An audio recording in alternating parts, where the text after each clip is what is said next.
Good evening, everybody. Thank you for coming out. My name is Rondi Allen. I have the humble privilege of being the executive director and one of the founders of Crosspoint Clinical Services. We are an agency that engages in Christian clinical counseling as well as mental health and wellness services throughout the state and online.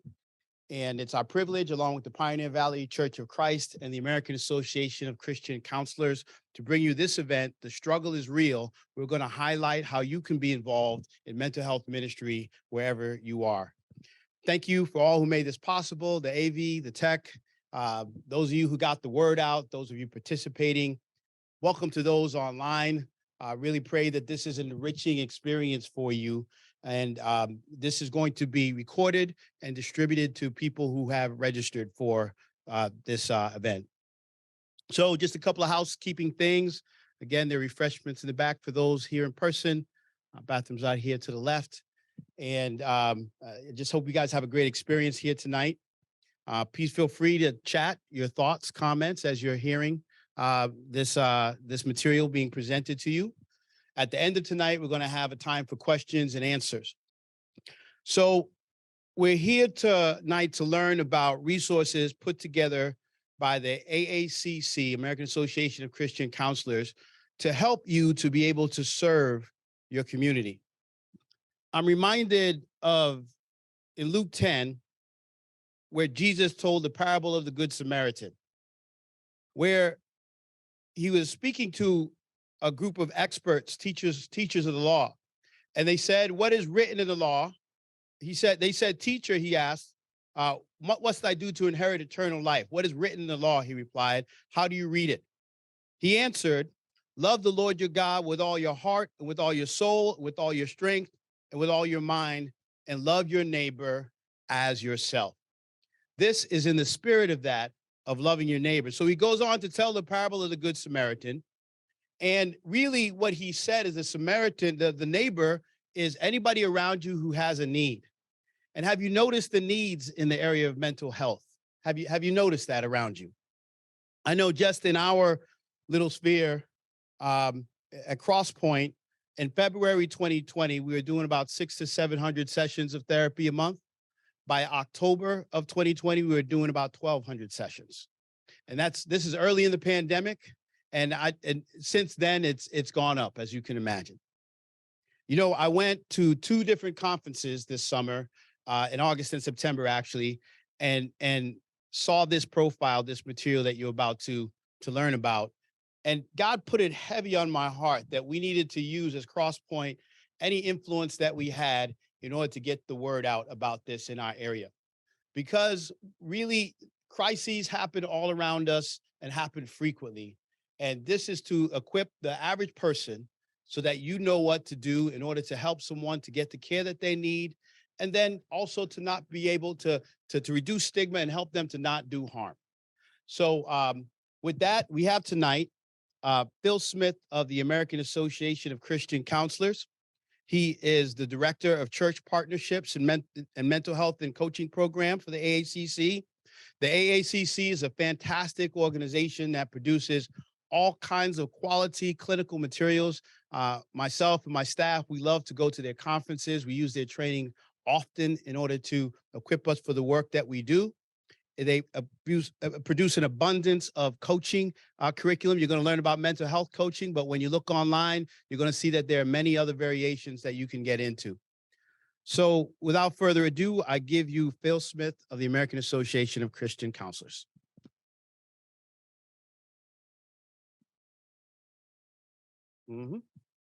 Well, thank you.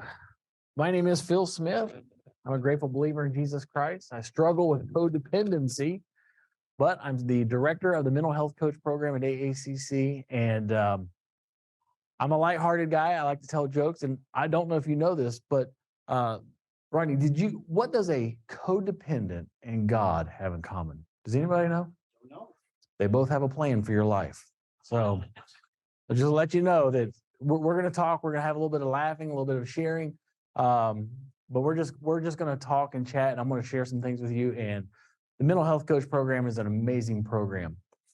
11 years 11 years is how long it takes for someone who starts to show symptoms of a behavioral or a mental health issue before they'll start to seek help. 11 years. Put that in perspective. If a 16-year-old girl starts to show symptoms or begins an eating disorder, you're looking at 11 years before she'll start asking for help. Think of all the things that 16-year-old girl is going to go through over the next 11 years. Probably the biggest changes in her life are about to start happening. She may graduate, may go to college, may get married, may have a child before she's 27. And all that while she was carrying that struggle along with her. So back in 2019, Barna put out a little bit of research, and it had stated that almost 75% of everybody who ever goes to see a professional counselor went to their church first. Let me say that again. 75% of everybody who ever went to see a professional counselor went to a clergyman, a priest, a pastor. They went to a church first for help. Dr. Tim Clinton, the president of AACC, he grew up in a pastor's family. His dad was a pastor of a small church in Pennsylvania. And growing up like that, he knew that there was no way that the pastors could handle that kind of workload. There's just no way. He said, there's just no way pastors could be, whether the church likes it or not, you're on the front lines. And so he said, we've got to do something. We've got to train and equip lay people, staff people, deacons, leaders in the church, people who have a heart to listen and want to help. The pastors need help. So he began to gather a lot of leading industry doctors and PhDs in his field, in their fields of study. And he told that he was trying to create this curriculum. This is what we want to do. And of course, they jumped on and they began to do the work of putting together something that would help the average person be able to identify, assess, and then make determinations on how to best help someone. And we all know that. I've known men in my life. I went to seminary years ago, but I've met so many men that say, I'm just called to pastor and to lead, but I can't go back to school and get a 4-year degree and then 3 years of seminary. But I know this is what God's called me to do. And there's so many people in the church that say, I know that God has called me to listen, to heal. I have a gift. People naturally come and talk to me, but I don't want to make things worse. Some of those issues are really serious. And I just know I'll say something wrong. And instead of not helping, they just do nothing. So he began to work on the curriculum and the program, and he got it all put together just in time, having no idea what was coming around the corner. The month we released it was the month this nation locked down. Dr. Clinton, when he first started off, he said, man, wouldn't it be great if we could get 750 churches and maybe 10,000 people, the big pipe dream, 10,000 people to take the course. That would make a huge impact on the church. We are now over 27,000 people and over 10,000 churches. The program just exploded. And it reminds us what Paul said, put on the whole armor of God to withstand. We were equipping and we were preparing, did not know the pandemic was coming, had no idea what was about to happen. We had a mental health crisis before the pandemic. We have a full-blown pandemic now. So I'm going to share a couple stats. Don't fall asleep, but I'm going to share a couple of stats of what happened because of COVID. We all heard the tragic deaths. I lost family members. I lost friends. I lost countless acquaintances through this awful process. And when you see and when you hear the daily tolls, you remember the daily tolls. Let's see if I think we started, what you were seeing was the top of that iceberg. It was massive and it was overwhelming. But what was happening underneath? Depression, anxiety, PTSD, suicides, substance abuse, overdoses, and domestic violence. That's the stuff that was really starting to dig deep into our society. And we were focusing on the deaths, which were tragic. But what about the survivors? What about those who didn't pass away? And child abuse. I'm going to start going through some statistics, and these are fascinating. And I'm not usually a big numbers guy. You start coming at me with numbers, I'll start smiling and nodding and I'm glossing over. But if you'll stick with me some of these numbers, you're going to absolutely see why the mental health coach program is a fantastic program. And we believe for such a time as this. Mental distress, serious distress, moderate distress. On serious mental distress, we saw it rise from 4% to almost 28%. 22% on moderate, 70%. I mean, it's tripling, quadrupling, going up 6 times in many cases. I'm clicking buttons here quick. I'm not used to using one of these guys, so I'm gonna click through here quick. Alcohol use. Anybody surprised that alcohol industries saw a 300% increase in profits through the pandemic? 300%. Here's your harmful use. 21% to 40%. Here's the probable dependencies up 28% from 8%. And then the severe, 4% to 17%. Alcohol was being used and abused horribly through COVID. One more here. Increases in overdoses. Doubled. This was just happening in the first couple of months. A couple of others here. So here's the tough one. The bigger abuses, the bigger stressors to an abuser: anxiety, depression. What happened? I don't have this chart up here. What happened to unemployment? Tripled in some cases, quadrupled in some states. Unemployment went through the roof. So you take unemployment, you take stress, anxiety, alcohol, drug abuse, and we know in the industry that there should be some abuse on the rise. So we started looking into the numbers on this, and it's always it's usually the most vulnerable of our society that feel the worst. So we started looking into the child abuse cases, and we couldn't understand it. Let's rejoice. It dropped. It dropped. Couldn't understand what this doesn't make sense. And when I heard of that doesn't make sense. It doesn't add up. The stressors are there. They've doubled, tripled, quadrupled, and yet abuse cases are down. Anybody want to guess why? Oops, I went too fast. Not in schools. 90% of all cases reported come from a teacher, after-school worker, or coaches. And here we'd locked our kids into the house with their abusers. And most abusers, when locked in a house in that situation, the abusees, they wait till after the abuser has left to make the call to go for help. They were unemployed. They were home all the time. And then we were saying things like, if you don't get the jab, you're going to kill your grandma. They had to wear the masks, and young children couldn't get the facial cues. It was horrible what we were doing to our kids through this pandemic. So not just the children, our frontline workers, 50% increase in PTSD for the frontline workers, 25% depression, 18% anxiety, insomnia. Man, I would have thought insomnia was through the roof. I wasn't even a frontline worker, and I was losing sleep. And high stress, 21%. We began to see everything on the rise and just marveled that this program had come out for such a time as this. If I want you to take anything away it's for such a time as this, for such a time as this. Let me make sure I got one more slide here. Where are we at? Not to mention, we saw an increase in behavioral addictions such as internet use. Here's pornography, gaming. Anybody, you watch teenage boys in gaming right now? I always marvel at the parents that talk about their children have ADD, but yet they can spend 12 hours gambling, online gambling, compulsive buying, Amazon, unbelievable. Eating disorders. I may have fallen into that one. I ate. The program was built for such a time as this. Now, I grew up in church. I was born on Saturday. My mom had me passing a plate on Sunday. I went to Christian schools, Christian college, went to seminary. I love the church. I serve as any way I can. I love the church. Absolutely love the church. And when you see counseling, I'm going to do a shift here. When you see counselors who do marriage counseling, there's 3 main things that marriages fight over: money, sex, and children.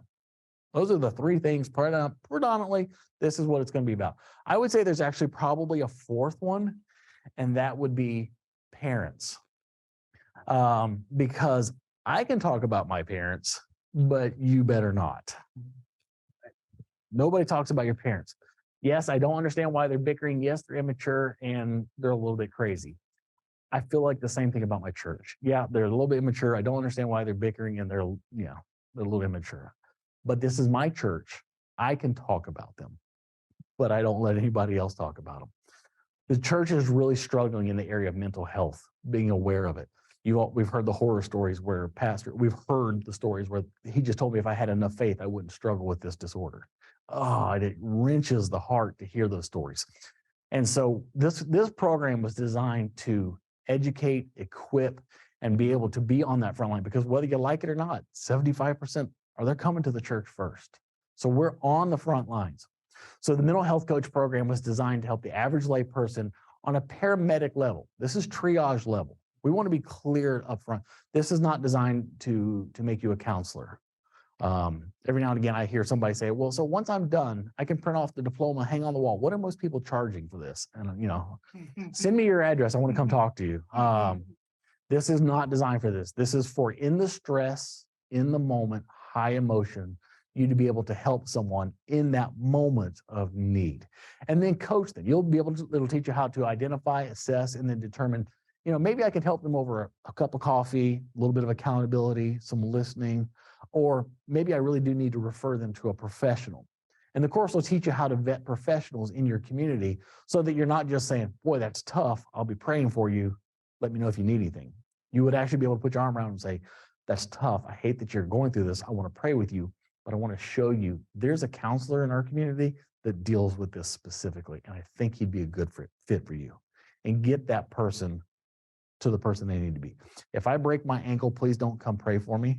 Pray for me, but get me in the ambulance and get me to the hospital. Get me where I need to be. And so we want to help you. We want to help the church. We're trying to equip the church on this area because the volume is there. What was the movie with Kevin Costner? If you build it, they will come.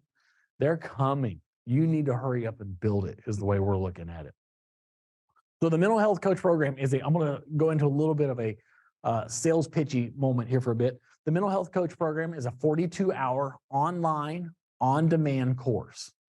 It is set up so that you have to go through each course in its specific order. You can't skip around if you say, oh, I want to look at the one on loneliness, or I want to look at the one on anxiety. Nope, you have to actually learn how to listen, how to and go through the process.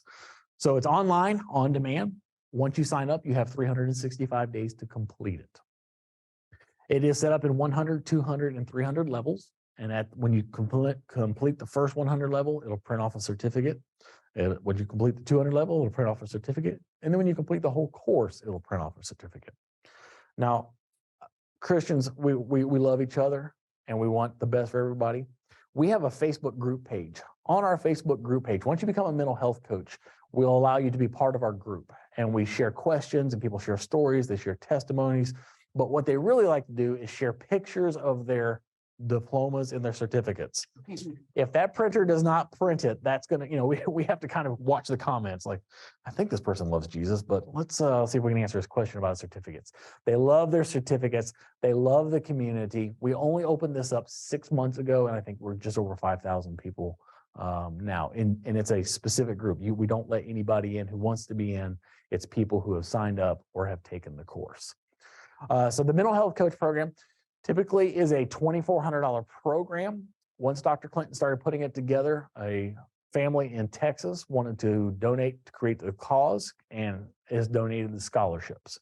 So we have a scholarship process for people who want to apply for the scholarship and have that $2,400 fee taken off. Because of some arm twisting and some real good negotiation from my friend here, we're just going to waive the scholarship process. If you come in through this event, we're just going to let you in. All you'll be responsible for is the one-time $54 tech fee. One time, no ongoing fees, no hidden fees. It's a one-time $54 tech fee, and you'll have access to the course. So that is the mental health coach course. Like I said, we're hoping, the pipe dream was maybe we would have 10 or over 27,000. We will probably be at 30 by the end of January. So we are moving along. So that being said, we had to get forgiveness. As great as the program is, we did have to get forgiveness because we were certainly short-sighted. I'll come back to that one. That's the mental health coach program there. We were extremely short-sighted that we had no idea how well it was going to take off. And as soon as we created the course, within 3 months, we realized people had taken the course and they said, this is fantastic. We love it. How do we actually set up a mental health ministry? Dr. Clinton immediately went to work to get it out as fast as he can. He did create what's called a Dare to Care program. The Dare to Care program is a 10-hour course. This will show you how to set up, implement, and maintain, and that's the key there, maintain a mental health coach ministry in your church. So this will teach you how to become a mental health coach, and this course will teach you on how to set that ministry up in your church if you don't already think you have the resources to do it. We are fortunate. We do see lots of churches. It amazes me how many people come through and take the course that are licensed clinical social workers, PhDs, people who are already in the industry and know this stuff, but they take it because they want to understand it, because they're taking it to their church and they're trying to spread out that help in the church, but they want to know what it is. They want to know what they're getting involved in, and they want to push people in their church to take the course. It was probably one of our bigger shockers was to see how many PhD therapists, psychologists were taking the course. So it's a fantastic course, absolutely fantastic course. So we're also in the middle of developing a mental health coach handbook. We hope to have a lot of these things I'm talking about will probably show up towards the end of the year, if not in the first and second quarter of next year. The mental health coach handbook is completed. Dr. Clinton is putting on some final edits.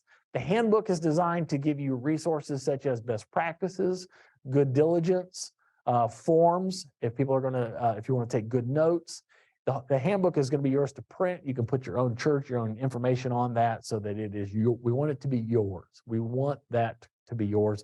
We hope to have that out. It is completed, but it's not done. Tim hasn't given it the final check off. We hope to have that out by the end of the year. And that is the handbook. Something else we have going, we are a couple knuckles deep into the mental health coach in Spanish. The Spanish community is at our throat to get this put into Spanish. We've got it translated. We've got it written in translation. It's in the middle of production. We're trying to get the right people to make the conversation relevant. And so we'd hope to have that done by the end of the year, but it's probably looking into first quarter of 2023 to have that in Spanish. So we're expecting that to absolutely blow the doors off. Dr. Matt Stanford is in the videos, the mental health coach videos. He has a ministry set up in Texas, and where he's at in Houston, Texas, they have a strong Spanish population, and he had already kind of got ahead of us. He's a brilliantly smart man. He's already ahead of us, and he's already starting to help us with the back office. We were kind of making jokes about it. If somebody sends me an email in Spanish saying I'd like to order it, I wouldn't know how to respond. I don't even know how to send an email in Spanish. So we are really working quickly, but efficiently to get that mental health coach in Spanish out just as soon as we can. Another one we're working on. In Virginia, all public school teachers are required to have some mental health coach training now. And we see this being something that's going to probably start happening more and more throughout the country. So we've already even started recording on it. We're doing a mental health coach, youth and children. It's also going to be 42 hours. It's really designed to work with the parents, but how to help children and teens with mental health issues. So we're excited about that one coming out. We also have an addiction and recovery one. We have just started this one. We hope to have it out by the middle of 2023, but addiction and recovery.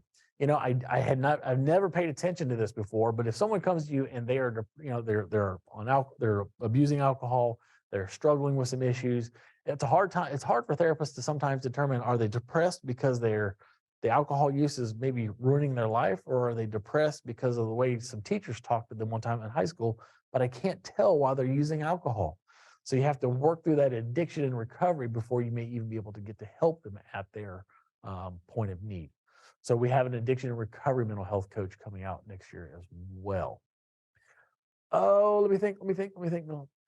Here's my favorite tool. This is the tool that we're doing a lot of right now.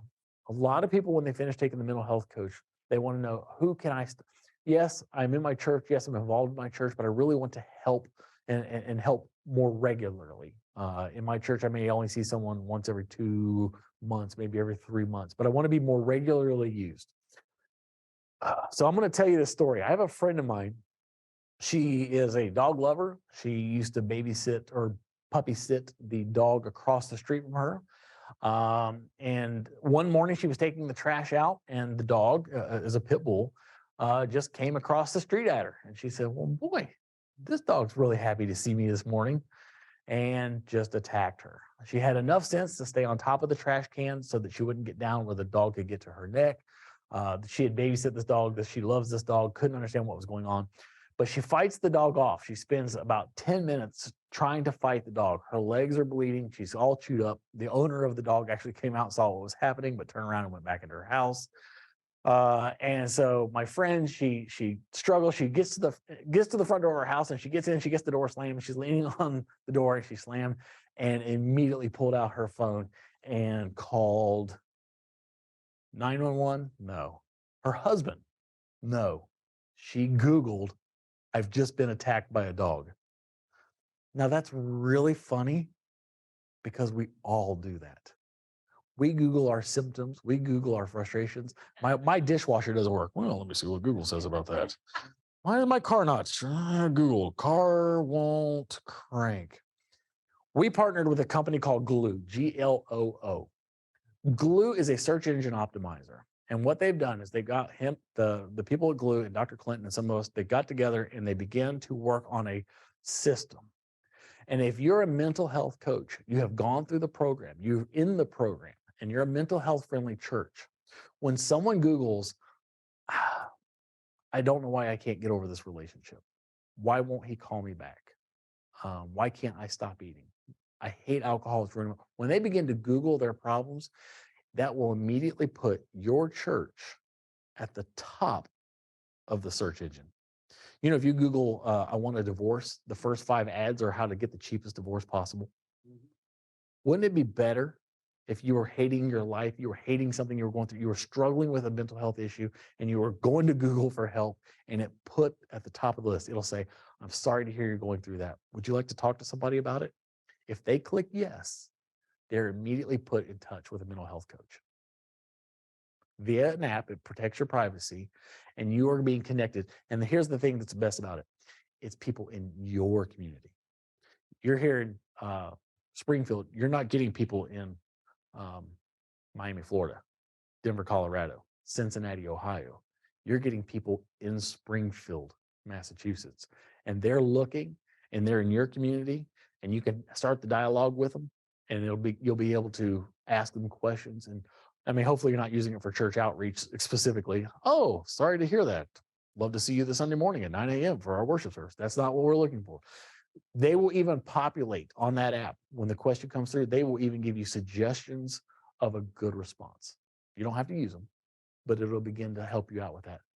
You are actually making a difference, not just in your church, but in your community. And that's a fantastic partnership that we have. But we want you going through the program. We want you to go through the program. That's called Gloo, and would encourage everybody to be a part of that. Absolutely. It's we had one guy, he was signing up for it one evening, he was just talking, and all of a sudden he just goes, he was sitting at a round table, he goes, "I just got somebody." "What?" And he goes, "Yeah, somebody just," and through the app, sure enough. And he began to have a conversation with them through the app, protecting everybody's privacy. Fantastic, fantastic resource. Let's see, I'll make sure I didn't skip anything here. Okay, I want to show you guys a video. We're going to wrap up at least my little section here with a video. We had a church in Orlando, Florida, that we just caught wind of it. We'd have churches have 50, 75, 100 people go through the mental health coach program. That wasn't uncommon, but we had not, to our knowledge, had a single church sign up 10% of their congregation. 10% of their congregation wanted to go through the program together in Orlando, Florida. And we were just amazed by it. They do have counselors on staff, and they really were getting very organized. And it was an amazing story. And the pastor was great to work with, Bill Ellis. So we went down there with a film crew, and we want to interview you. We want to hear what you did. We want to tell your story. So I've got a video. It's about 5 minutes long. They're just going to share a little bit of their story and what it's been like taking the mental health coach program for their church. And then I think when this is over, we're going to step up and maybe do a little Q&A. Sound about right? Perfect. Prior to the pandemic that we had a mental health crisis in our country. People are hurting. It's a difficult time in life, difficult season, but COVID seemed to take everything to a whole nother level. You think back and you think through the lockdowns we had, the loss, the loneliness that people started going through. We had a mental health crisis prior to the pandemic. We've got a mental health disaster going on right now. We're seeing massive amounts of clinical depression. That's the stuff that's got our attention. People are hurting, and people are frantically searching for help, hope, and encouragement. That's why we really went to work. And that's why I think God's brought a lot of favor on this mental health coach first responder program. I would definitely say that deciding to begin a mental health coaching ministry has impacted the church. It has definitely given us tools that we didn't necessarily have before, but also as many of our senior staff members have gone through the course, even though they may not participate directly as mental health coaches, it has shaded the way that we preach. It has changed our posture from the pulpit. It has helped to reduce some of the stigma that's around all of the mental health issues that we have. And I believe the church is now becoming a safer place. Staff had an amazing response. It was at a time when I guess the whole world was going through a crisis with the pandemic, and just from the eldership to the evangelists to the region leaders, the staff was totally supportive. Everybody was on board. It just seemed like the perfect program or ministry for such a time as this. Everyone has some kind of anxiety. They may deny it and they may reject it and they may not even work through it. But as I was going through it, it's like, wow, I can see it in my own life. Now I can help my own self and I can help other people with the same issues. And it was like, I just kept wanting to dig deeper and deeper. I looked through the reference books that were given. That's one thing I really loved, is all the tools that were given in the program. I love the material. The lecturers were fantastic. And so I know it's just great material. And I feel totally confident in what's happening within the church and the people who are overseeing it. One of the things that's been awesome for me to see is just how so many of our members who have gone through the course have found a calling in helping others. And they really become the first responders for those who are sitting next to them at church. And just to see the renewed vision, the excitement of our members saying, I can make a difference in someone else's life, has been amazing to watch. I think as a mental health coach, I've learned that not just to listen to people, but to know what to look for, not just by what they're saying, but what they're not saying, and also their demeanor. I think ultimately it's just to do God's work, just to kind of be there and serve and be there. You got to take this course because it is eye-opening and it will change your life. It will change your church's life, your friends, your family's life. If we all take this on as a church or within the body, and we're able to reach deep within our community and our churches, it's really gonna change the dynamic of our community, of our city, of our country.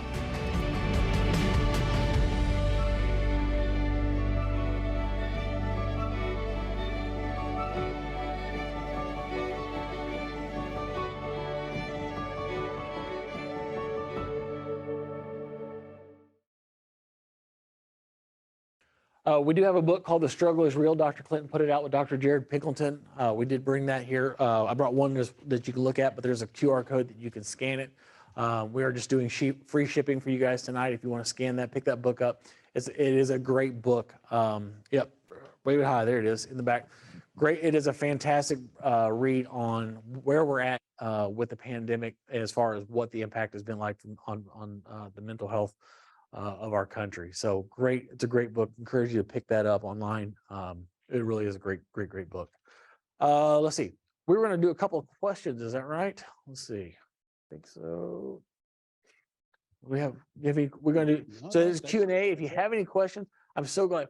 I know when Ronnie said earlier, he said, if you have questions, just chatter it out while I was talking. I thought to myself, please don't do that. I'll lose my place. I lose my place so easily. So, but if you have any questions, I'm more than welcome to answer them. If you want to catch me privately, I'll be glad to answer any questions. But if you ask questions in the Zoom too, you have questions online. Jenny. So if a number of us sign up to do this, is there also, like, we also meet as a sort of resource and support group for each other? Is that part of the program, or is that something you can envision? Yeah, I could envision that. I could see where churches would do that. The Church of Orlando that we showed there at the video, they run that like a tight ship. They make their coaches keep up on CEs even. Like, we want you to stay relevant, and they share with what's going on. So it can be a support group, and really it's fascinating. We have a lot of people that want to take it as a group, and what they end up doing is each person will purchase it, and there may be 10 in a group, and what they'll do is they'll say, okay, we're going to talk about lessons 1 through 5 next Wednesday. Make sure you've watched the next 5 lessons, and they'll take maybe 10 weeks to go through the whole course, but they kind of discuss it as they go, and they stay on top of it, answer their own questions. And then as they begin to discuss it, they begin to develop, what's this going to look like in our church? How can we implement this? What's a good best practices? I do think the church in Orlando, they do strictly Zoom. They won't do any face-to-face meetings. They do everything via Zoom. So this is a great tool for how God would fit that into your church. Yeah, and I just asked to repeat the question. It was, do people go through this as a group? You probably picked that up from the context if you're online. Sure. Great question. Yes, Al in the back. So I'm on iBooks, and I found The Struggle is Real. Dr. Tim Clinton for $3.99. It's the 2017 edition. I don't think that's right. I think he just did that one. I think The Struggle is Real is only maybe 18 months old. Not real sure what that is. But for $3, that's a great deal. Yeah. Read it. Tell me how it went. Yeah. Kindle or something? Is it on Kindle? Oh, Yeah, yeah, that's good. Yeah, I think I was in the class with one of the writers there, and he said that they were updating it as well. Okay. Yeah. Maybe a revision, They maybe. updated the vision. Gentleman over here, you had a question as well? The question, the last comment was that they found it $3.99 online, was wondering if it's the same one, and I think we're not sure if it was the same one. Yes, sir. That was 2019, yeah. Oh, am I getting that old? I think it was like 18 months. 2 years. Yeah. Yes, sir, you had a question. Follow-up.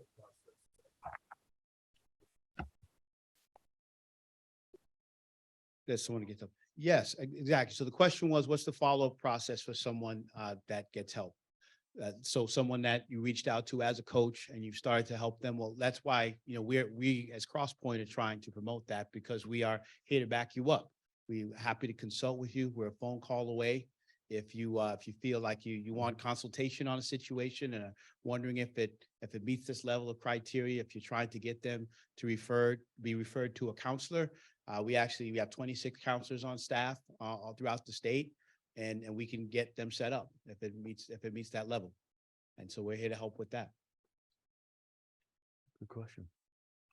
Yes, in the back here. Yeah, so asking if the individual will need to have insurance, we accept most insurances. And as far as a coach goes, the regulations on coaching versus counseling is completely different. So there's a huge difference there on how it's regulated. and it's under the ministry of the church. No, the church is afforded by the government the umbrella to do biblical counseling. And it is biblically based curriculum. So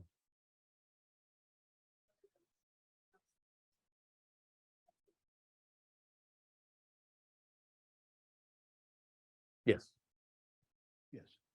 But so the question was, do we take insurances? So Christian counseling different than coaching. Coaching is a ministry, is a service that's not under insurance. If they do need to be referred for long-term help and need to use their insurance, that's something we're able to do. Yes, Elias in the back. Could you provide an example of what kind of like triage, Yes. right? Provide an example of what that first contact interaction might have been average. I mean, it's not always average. Right. There are several different, some people walk in through the front doors of the church. Some people are family members that they know. So what they'll say is, Susie has taken the course in the church. She's fantastic. And Betty's grandson is really struggling, and they'll make that connection that way. So again, I think there's 14 different subjects it'll go deep on. So you're gonna start it's conversation. It starts off with just conversation. How are you feeling? What brought you, why did you approach me, or why did you reach out? However the dialogue goes, you're just going to start getting in the conversation. But again, it's triage. It's that, like you said, it's that paramedic level. If after the second or third time that you've met with them, you should really have a plan on, okay, they need to be referred to the professional counselor. It'll go through that in the course. It'll teach you, okay, you need to move it along, in the sense you don't want to build a codependency situation here, but you are the coach. You're there to encourage them through their journey, through that struggle. If they're getting help, sometimes they just need to vent. Sometimes they just need to vent, and you're just there to listen. There's a couple of them, I can't pull them off the top of my head, but they give you a lot of great listening skills. And when I would hear them, I would go, "Oh, you should." My dad would say that. I remember playing basketball, and I jammed my thumb. One of the bad ones. You play basketball, you ever done that? There's a jam that's really, really bad. And I mean, I was bent over, and my dad goes, "Let me see it." And I told him what happened. He said, "Cheer up, it'll hurt worse tomorrow." Oh, that was like the worst thing he could say, because tomorrow it hurt a whole lot worse. And I couldn't hardly sleep because my dad, you have to know that guy. So it gives you a lot of great advice. These are things that you don't say. These are the things you do say. I really need my dad to watch that.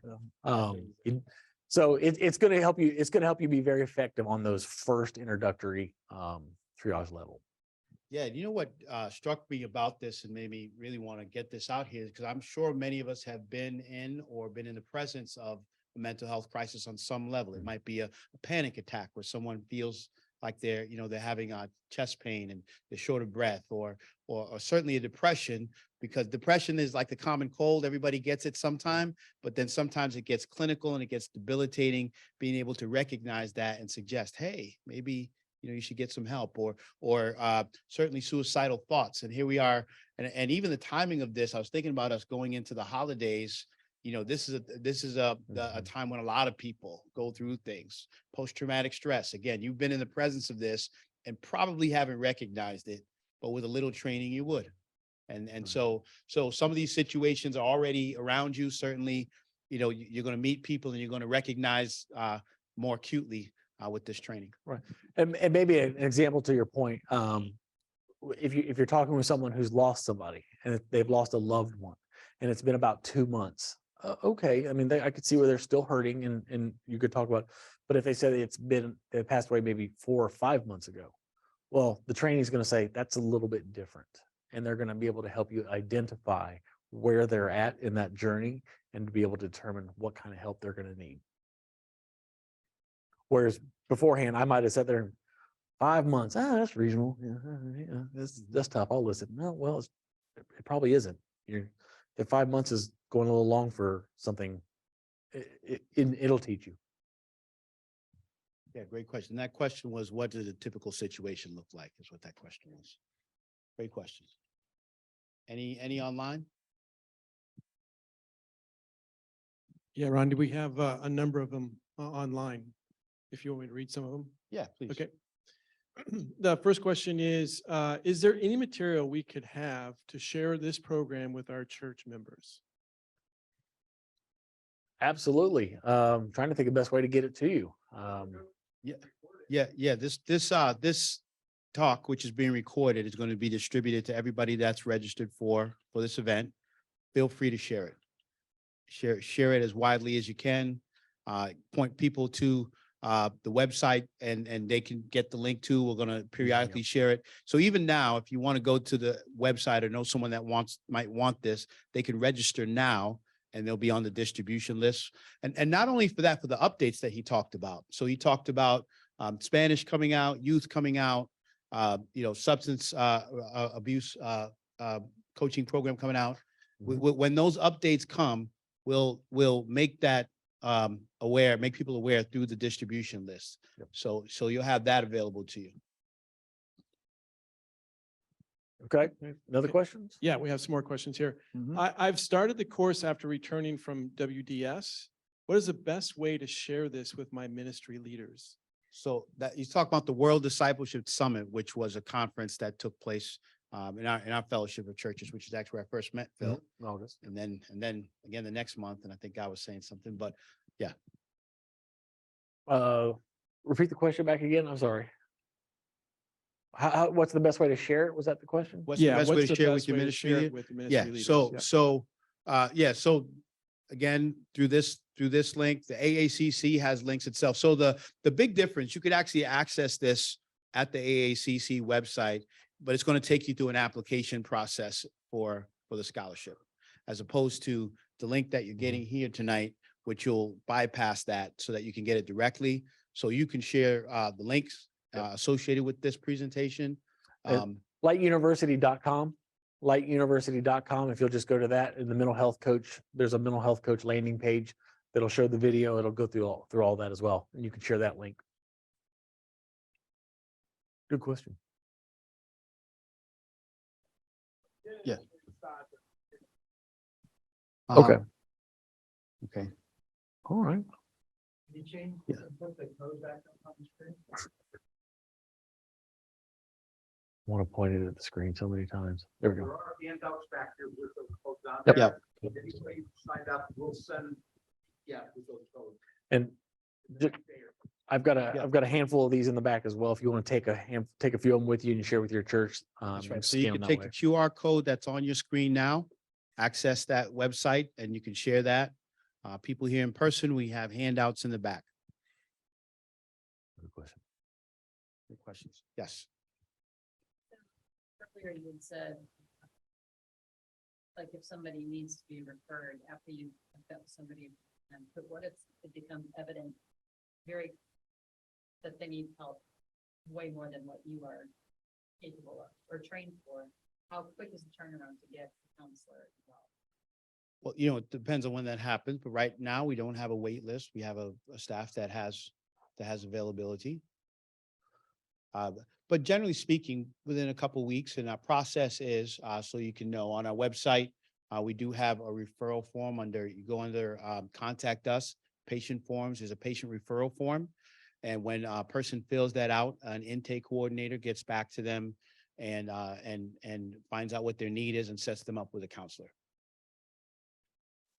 That's good. Yes. Yeah. You have a vision for like the kind of value. Well, so the question was, do I have a vision for what it could look like here? I really kind of see just people being equipped, because I think we counsel each other in an informal way a lot. We meet people often, people, when they get into a more personal Bible study, that's definitely a time when things will come up. I just want to see us equipped, prepared, so we recognize what's in front of us.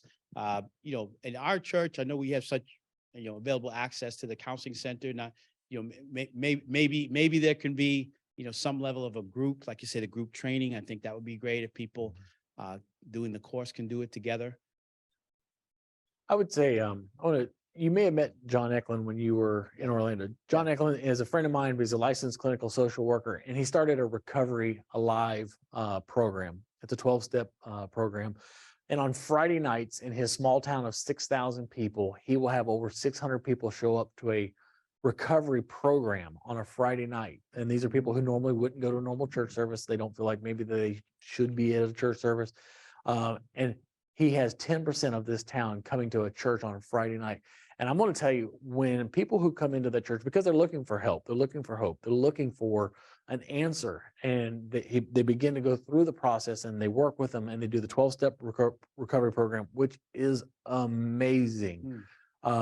They are the people that came in that direction, just they turn into leaders in the church.